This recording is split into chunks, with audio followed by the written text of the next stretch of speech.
July నెల సగం గడిచినా వర్షాలు చక్కగా పడకపోయేటాలకు చాలా జాగల రైతులు మస్తు గోసపడుతున్నారు. బిందెలతోని నీళ్లు పోసుకుంటా మరి నారు కాపాడుకుంటున్న రైతుల అవస్థలను మన జోర్దార్లో చెప్పుకున్నాం కదా. ఇగియాల కారు పార్టీ లీడర్లు నీళ్ల కోసానికి ఏ తిరగ నిరసన చేసిండ్రో చూడుండ్రి.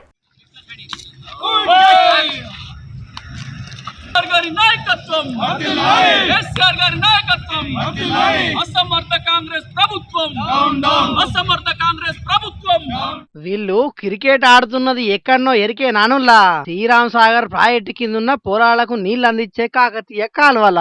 అగో వీళ్ళు ఆడుకునేందుకు జాగే దొరకలేదని అనుకునేరు. శ్రీరామ్ సాగర్ ప్రాజెక్టు కంచి నీళ్లు విడుదల చేయకపోవట్లా పంటలు ఎండిపోతున్నాయని కరీంనగర్ జిల్లా రామడుగు మండలం దేశరాజపల్లి దగ్గరున్న కాకతీయ కాలువల క్రికెట్ ఆడి నిరసన చేసిర్రన్నట్టు. మా కారు పార్టీ పాలనల ఏడాది పొడుగుతా నీళ్లుండే కాలువల ఇప్పుడు నీళ్లు లేక రైతుల పంటలు ఎండిపోయే పరిస్థితి మోపైందని సొప్పదండి మాజీ ఎమ్మెల్యే సుంకె రవిశంకర్ అన్న కార్యకర్తలతో కలిసి క్రికెట్ ఆడి సర్కారు చేతగణితనాన్ని ఎడ్డిచ్చిండిట్లా.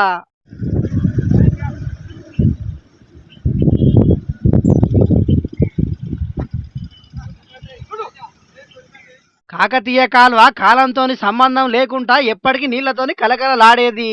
అసొంటిది వర్షాకాలమైనా నీళ్ల సుక్క కాదు కదా, కనీసం పదన కూడా లేకుండా ఎండిపోయింది. కేసీఆర్ పాలనలా ఎండాకాలంలో కూడా కాలువల నీళ్లు వారేది, చెరువులు మత్తలు దునికేది. అసొంటిది ఈ కాంగ్రెస్ పాలనలో మాత్రం కరువు తాండవిస్తున్నది. అయినా కూడా ఈ సర్కారు రైతులను పట్టించుకున్న పాపాన పోతలేదని గరానికి వచ్చిండు మాజీ ఎమ్మెల్యే రవిశంకర్ అన్న. వెంటనే మేడిగడ్డ కన్నపల్లి దగ్గరున్న పంపులను ఆన్ చేసి నీళ్లను ఎత్తిపోయాలే. మిడుమానేరు ఎస్ఆర్ఎస్పీ వరద కాల్వలకు నీళ్లను మళ్లిచ్చి చెరువులు కుంటలన్నీ నింపి రైతులకు నీళ్లు ఇయ్యాలని డిమాండ్ చేసిండు. మరి ఇలా నిరసన చూసినాకనన్నా సర్కారు కాలువ నీళ్లు విడుదల చేస్తుందో ఏం కథనో చూడాలి మరి.